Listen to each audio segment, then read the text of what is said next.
mengambil tempat untuk pengambilan sumpah. Hadirin dimohon berdiri.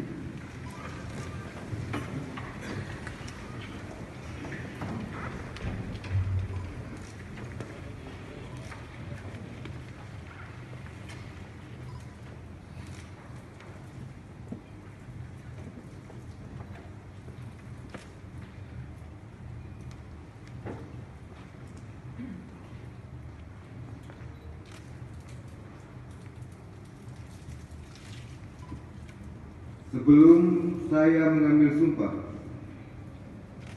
saya ingin bertanya, apakah saudara-saudara bersedia disumpah? Sedia.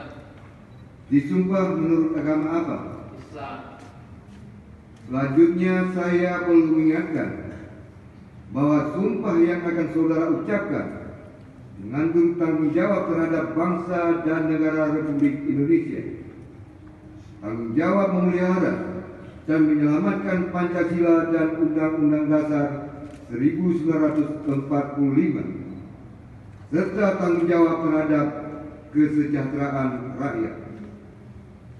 Sumpah ini di samping disaksikan oleh diri sendiri dan oleh semua yang hadir sekarang, juga penting sekali untuk disadari bahwa sumpah ini disaksikan oleh Allah Subhanahu wa Ta'ala